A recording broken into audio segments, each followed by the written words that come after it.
Warning, this podcast may change the way you think about business, entrepreneurship, and money forever. The Conquistador Podcast was created for dreamers, entrepreneurs, and leaders who want to conquer their future. To be an epic entrepreneur, you must adopt the right mental paradigms as well as master the art of selling, marketing, and finance.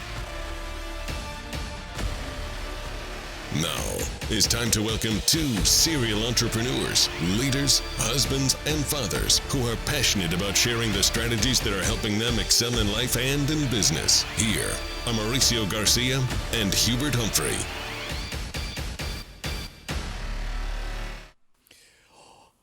Awesome Friday. I hope everybody is having today. My name is Mauricio Garcia with yet another episode here of the Conquistador Podcast. We have a very interesting topic to talk today, but let me bring in my friend, my partner, my mentor, Hubert Humphrey. Hubert, how are you today? I'm doing great, buddy. Excited about the subject today. It's going to be great. You know, to me is, I always say one of the most important topics is a very important one for me, being a new American, as you say, came to this country first in 1989 and went back to Mexico, came back in 1998. And I've seen the Hispanic market, growing. Nowadays, I think we're past 60 million. And I still, with that big of a number, I still don't see us with the proper representation on the political space. I look at all the CEOs of the S&P 500 companies, and it's about less than 5%. I look at the overall maybe wealth in comparison to the Caucasian. It's like 10 times less. I look at a lot of things, and how is it that having the same opportunity, because the opportunity is here for everybody, right? And that may be taken wrong by so many people, because yes, we're new Americans, the opportunity's there, but what is that we're not doing, new Americans, that we're not advancing? Maybe we're not in the right paradigm, and we're not operating the way we should be. In other words, we come in here, we're doing the jobs, we're doing these manual jobs instead of the mental jobs of the I don't know how to put it, but I think you understand what I'm saying. Oh yeah, well, definitely, the new Americans are where it's at. The future of America is the new Americans. It's the lifeblood. It always has been. Back from immigrants have always come over here from other countries, from Europe, from all these other different places that have come here, and the African American experience coming over here the way it came, while it was unfortunate some things that caused it, but they came to this country, and all of that makes up the fabric of this country, and today, I mean, I've looked at my business career. I owe a lot of my success to the fact that I've been able to deal with mostly new Americans in my business career. Back when I started in A.L. Williams in the South, and we're building here, and then I moved out west to open up the West, and headquartered in Denver, and then expanded all over the West Coast, and really started getting into the Hispanic market, and then really hit big in the Asian market with the Vietnamese people, and the Filipino, and the South Koreans, Indonesians, etc. And then there were others, and then the new iteration of what we're doing here today, we've got only those same people, but we've got a big piece of the Indian market out here. You mentioned a question. What is it that they're doing, whether it's the Hispanic market or whoever? Let me answer it here. Okay. Sure. As they're coming, it's all according to what business they get in. You mentioned that. Are they in the right paradigm? When they got into our paradigm, a high percentage of them have been very successful in our paradigm. Now, in another paradigm, they maybe they're not in the right paradigm. But if they can hear about the paradigm that we're in financial services, about building teams, the new Americans are perfect for it, especially the Hispanics. The Hispanics are very family oriented. They're very collegial. They're very patriarchal in their teams, and they look out for each other. They support each other. Right. I've been down to Mexico. I've been there. I met your parents. I know your family, and everybody's close knit. They take care of each other. If one person gets in business, the others want to make sure that they help them. It's just a way of doing business, and so that whole thing transfers up here. If you get into the right business, that becomes a great model of success for them. And not only is the Hispanic group the fastest growing demographic, then you look at the Asian Americans. They are the next fastest growing demographic. Mm-hmm. And now all of a sudden the Indian population, which is a part kind of like an Asian American, but they're kind of separate unto themselves, they're out there growing a tremendous demographic here. It's got 12 to 14 million people in this country. And plus you got the Americans. I don't want to leave us Americans out of here, out of our born and raised here for generations. We just got to act like new Americans. We've just got to get hungry as because you look at the attributes that they have. I think that's one of the most important things we can discuss today is what does the new American bring to the picture that has made it such a powerful force for good, say in an industry like I've been in all these years. Mm-hmm. Is they didn't come here to fail. They came here looking for opportunity. They're more hungry for a better way of life. They're willing to work harder. They play at meaningless things less than others. They don't waste as much time. They're more urgent. They're more intense. They're not trapped into the old 40-hour week deal. They're used to doing more. I mean, all those types of things are perfect for a business like ours. And so I tell people, and I'm not ashamed to tell them, I'd rather work with a new American than an old one any day. Now, I want a bunch of old Americans, but I know one thing, you got to get up and, I tell people all the time that I'm Caucasian, but several years ago at age 35, I knocked most of the caulk off and act like an Asian or Hispanic. I'm hungrier. I try to act like a new American, and that's the attitude that they bring, and that's why America was founded. There were no veteran Americans here when America was being founded. It was all by new immigrants. Mm-hmm. Everybody was new here from someplace, and that's what built America. Right. Well, that 200 and something years later, a lot of complacency is set into this country, a lot of entitlement and things like that. So I like the new Americans. And I love them in our business model that we're in today. They're perfect in it. They're the ones that are dominating this space going forward. Well, that's what I want to get to, because obviously there's different values, the culture, right? There's differences in it. I don't know much about the Italians or the Asians or Indians. What I can speak for the Hispanics market, specifically Mexicans, right? Because not all Hispanics are Mexicans. And I know that when the Mexicans specifically that come to this country are not necessarily the ones that have found a way to make a good living in Mexico, if you know what I mean. And we come here and we work so hard, just like my parents come from a very small town. There was no opportunity. The job there was the farmland. You have to be in agriculture and raising cows and that kind of stuff. So and unless you went to the city and you got educated and got a career. But the point I'm trying to make is that when we come to this country, we come with this idea of, hey, I'm going to go look for a better opportunity.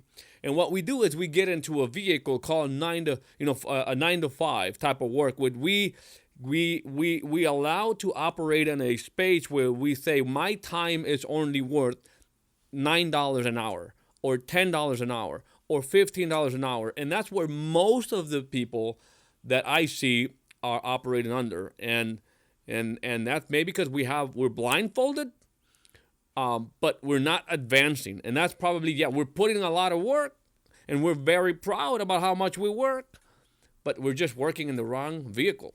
is the wrong vehicle. Well, What is the vehicle? So the point here, so that I just wanted to say that as just kind of a reality that is going on. But what have you seen is different from, because you've built huge companies with the Asians, right? And at one point now the Indians. What do you see different between those demographics and the Hispanics as an example? And what similarities too? What are we not doing to have a much higher or more power, I would say, in every area? It comes back to the culture you're coming out of, and not all Indians come over and become successful. Very small percentage of the Indians ever leave India and come over here.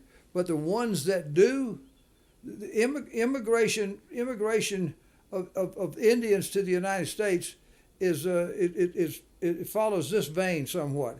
I don't know the exact percentages, but I guarantee you 95% of the ones that are coming over here, they're coming over here. They're usually well educated. They got a 1 or 2 degrees.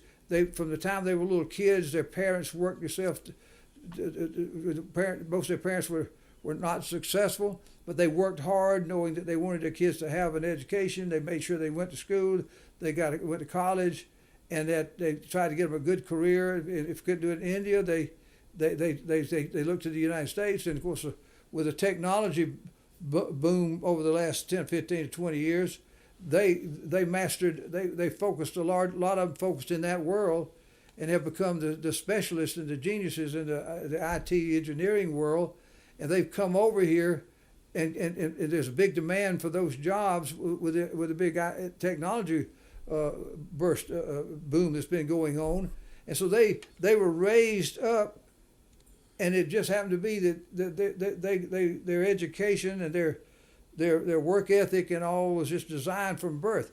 And now you're speaking about the Mexicans, which there's a lot of Mexicans that are born that have parents get them educated, and they become fairly successful, and they probably become the leaders of Mexico. They probably lead most of the businesses that are in Mexico, or people who come out of that culture.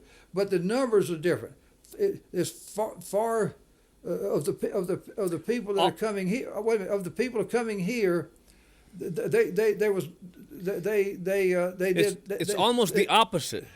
Yes, it's almost the opposite. And so when we come with such a limited vision and education also lacking, there is this thing called entrepreneurship. And that's really my belief, because when you get into entrepreneurship, you escape the limiting beliefs. That's right. You have to. That's all that, Mauricio. To solve that, whether you're coming from Mexico, whether you're coming from Venezuela, like we've got a great new group that's from Venezuela in the last year or two, and they were lawyers and doctors and things like that in Venezuela, which was a pretty good deal for the Venezuelans. But it what didn't mean quite the same here. But when they got here, that didn't count for anything. They had to go back doing all manual different kind of works and look for different things. But they're hungry, and they've got 1 or 2 or 3 of them are leaders, are seeing the light and are leading a whole bunch of them over here. And so the answer the solution for you, for all these people that are coming from Mexico and Central and South America, knowing the condition they're coming in, it just behooves us to have more people that are leaders here, entrepreneurial leaders, and that can get with them and invite them to start out in a business like this, and that they can start and teach them a new skill. And this is a very learnable, teachable thing very quickly, and just help them. It's just going to take leadership to lead them over. You made this statement to me one time about three years ago when we were looking at how our Indian people were just exploding, and we were wondering when the Hispanics were going to explode. You said the difference between the two groups. This is coming out of your mouth now. You said the Mexicans were kind of coming up with hat in hand, meaning without very much. And the Indians were coming over here with a bunch of degrees and more of an entrepreneurial education already for a lot of them. and money, and that's the key. But that could easily be changed. I mean, it can be resolved. Exactly, and that is what I want to get to. Sorry that I interrupted you. Is that exactly if we have the opportunity to have this mic here? Is that it doesn't matter if you came here without the degrees or without the money or without the connections. Is that we are in the same fertile land. So the things that have helped me is understanding communication, really understanding business, definitely learning more about money and how money works, get into the entrepreneurship thinking, because that's when escaping from the employee mentality into the entrepreneurship mind. Even if you're not immediately going to have, you're not going to become a millionaire overnight, but just changing those paradigms of being in business for yourself. And I always say, take advantage of the biggest benefit this country has to offer, which is the free enterprise, and then learning leadership.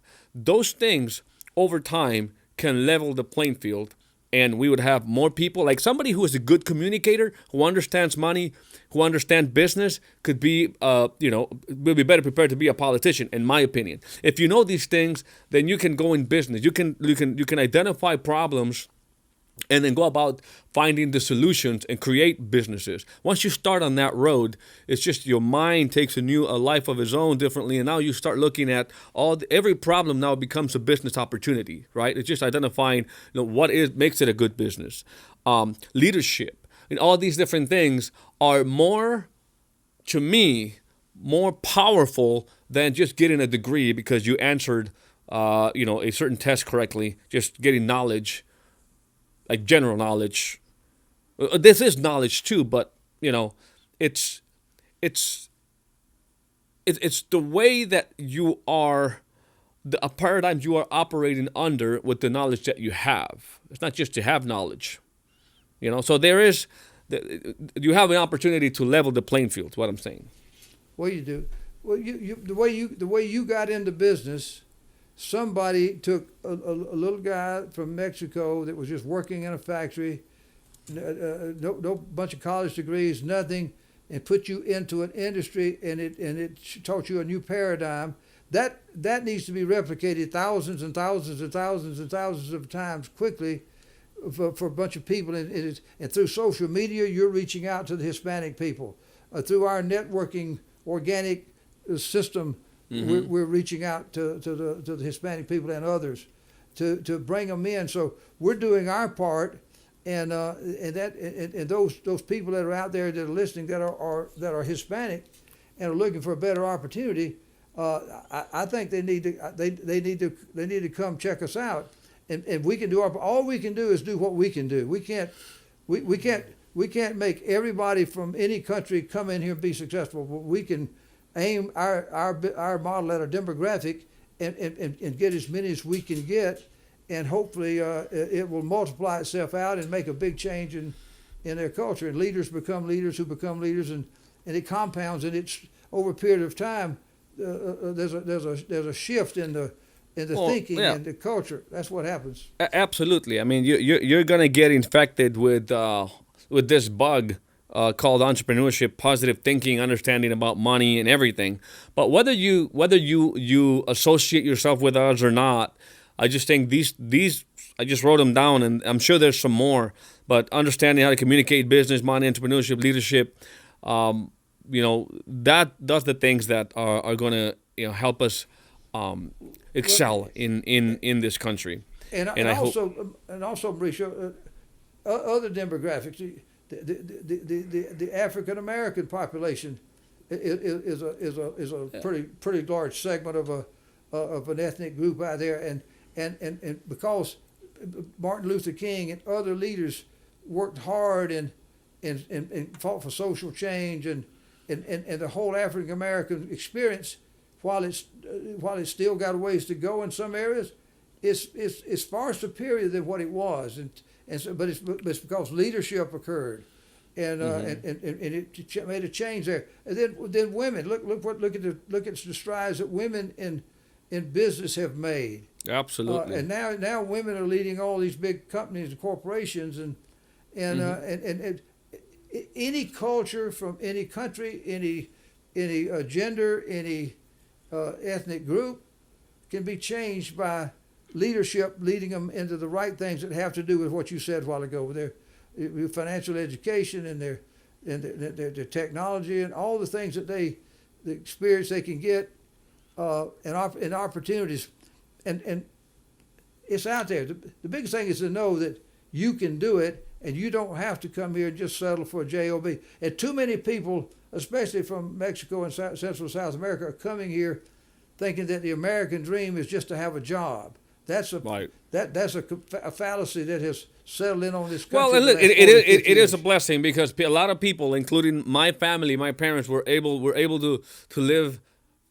You know, we're not scarce. We didn't live in scarcity, I should say.